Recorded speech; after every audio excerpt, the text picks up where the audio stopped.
అవి నమస్తే బాబు, ఏం చేస్తుంటారు మీరు? నేను తెలుగుదేశం కార్పొరేటర్ అండి. కర్నూలు జిల్లా మాది. కర్నూలు జిల్లా. ఏంటి అసలు ఈరోజు రాష్ట్రంలో రాజకీయాల పరిస్థితి ఏం లేదు. ఖచ్చితంగా చంద్రబాబు గెలుస్తాడని మేము గ్యారెంటీ చెప్పగలుగుతాం.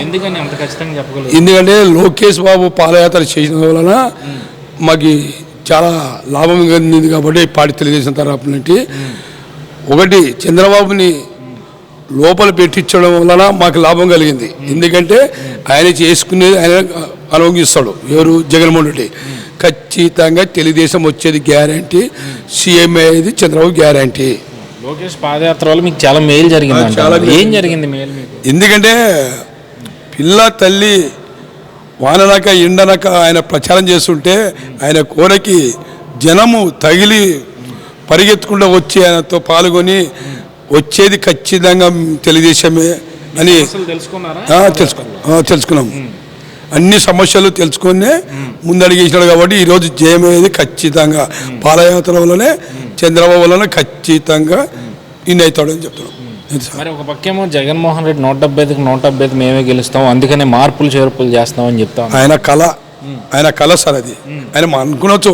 ఆయన కళ ఏంటంటే అన్ని సైకో మాటలు చెప్తుంటారు కాబట్టి వినాల్సిందే. ఎవరు తీసుకున్న పథకాలు కూడా ఎవరికి చెందలేదు, ఎవరికి లాభం లేదు కాబట్టి ఇద్దరికి ఇచ్చేది 10 మందిని ఎగరగొట్టేది. అందువలన చాలా నష్టపోతాడు ఆయననే. ఒక చెప్పుకుంటాడు 170కి 170 కాదు, తెచ్చుకోమను 60 సీట్లు తెచ్చుకున్న చాలు. ఆయన రావు, అవి కూడా కష్టం. ఎందుకంటే చాలా మనసులు మారిపోయినారు.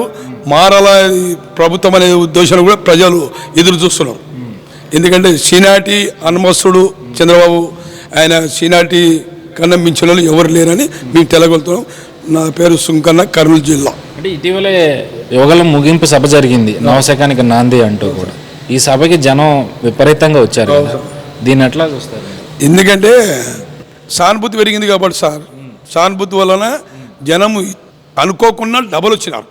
ఎందుకంటే తండ్రిని చంద్రబాబుని లోపల పెట్టిన ఆయన కష్టాలు సుఖాలు మింగి జనంలో ఈరోజు పాల్గొని చెప్పగలుగుతున్నాడు ఆయన. ఎందుకంటే అదే జనం లోపల పెట్టిండే లోకేష్ బాబు కూడా జీరో అవుతుండే. ఎందుకంటే కష్టపడి తండ్రిని భేటీ తెచ్చుకున్నాడు అన్నది ఒక సానుభూతి వలన ఖచ్చితంగా ప్రజలు మార్పు వచ్చింది సార్. ఇది అంతే. సో మరి ఏంటి ఇప్పుడు కర్నూలు వాసికి ఏంటి రాజధాని గురించి ఏమంటారు? మాకి అన్యాయం చేసినాడు జగన్మోహన్ రెడ్డి. అప్పుడు మాకి కేసీఆర్ తెలంగాణ, ఇప్పుడు తెలంగాణలో ముక్కులోడు కేసీఆర్, సైకో జగన్మోహన్ రెడ్డి ఇద్దరు ఆయన పంపించినామంటే ఈయన కూడా పంపించాలనే మా ఉద్దేశం.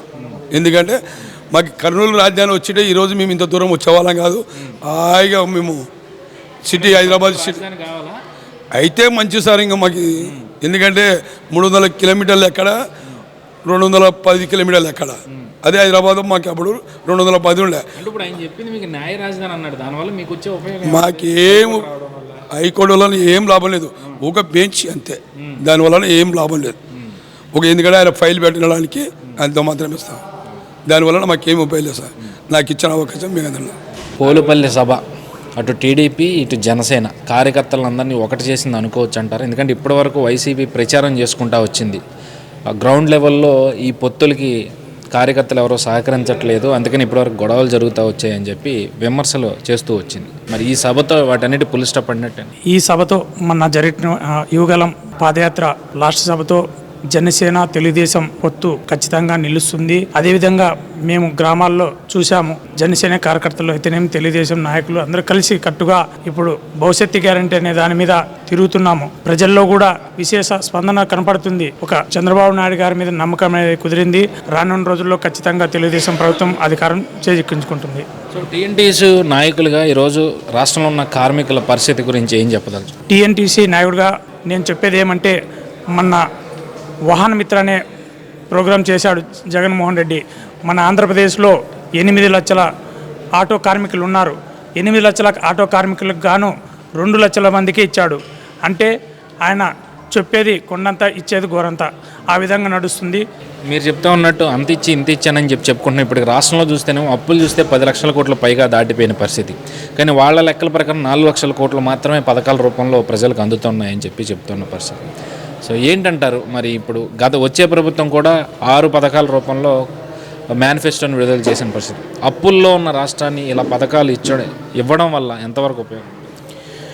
మీరు అన్నట్టుగా ఇప్పుడు జగన్మోహన్ రెడ్డి 10 లక్షల కోట్ల అప్పు చేశాడు. కానీ తెలుగుదేశం ప్రభుత్వం వచ్చిన తర్వాత ఇప్పుడున్న 6 పథకాలని ఏ విధంగా అయితే ముందుకు పోతాయనేది యువగలం పాదయాత్రలో లోకేష్ బాబు గారు అయితేనేమి, చంద్రబాబు నాయుడు గారు అయితేనేమి, వీళ్ళు ఒక కమిటీ నిర్ధారించుకొని ఏ పథకానికి ఎంత ఇస్తే మనం ఈ ప్రభుత్వాన్ని నిలబడము అని అనుకుని ఆ విధంగా ఇప్పుడు రూపకల్పన చేశారు. తెలుగుదేశం ప్రభుత్వం వచ్చిన తర్వాత ఖచ్చితంగా అన్ని పథకాలు కూడా ఇస్తాడని మేము భావిస్తున్నాం. సో ఏంటి ఈసారి గెలుపు పరిస్థితి, ఎన్ని సీట్లు వచ్చే అవకాశం ఉంది? గెలుపు దగ్గర 150 సీట్ల వరకు ఖచ్చితంగా వస్తాయి. ఎందుకంటే గ్రౌండ్ లెవెల్లో వర్క్ చేస్తున్నాము. ఏ ఊర్లో పోయినా ఏ ప్రజల దగ్గర అడిగినా కూడా ప్రభుత్వం మీద చాలా వ్యతిరేకత అనేది ఏర్పడింది. ఉద్యోగస్తుల్లో కూడా చూస్తున్నాం. మా ఏరియాలో వచ్చేసి టీచర్లు కూడా మీటింగ్లు పెట్టుకున్నారు, వాళ్ళకు కూడా కనపడింది. నెక్స్ట్ ప్రభుత్వం తెలుగుదేశం రాకుంటే లాస్ట్కి బేసిక్ పే ఇచ్చి మీరు డ్యూటీ చేయాలన్నా చేయవలసింది వస్తుంది. అందువలన మేము ఎట్లన్నా కానీ ఈసారి తెలుగుదేశం గెలిపించుకోవాలని వాళ్ళు కూడా ఒక పట్టు అనేది వచ్చింది. ప్రతి ఎంప్లాయీలో ఉంది. ఖచ్చితంగా తెలుగుదేశం ప్రభుత్వం వస్తుంది.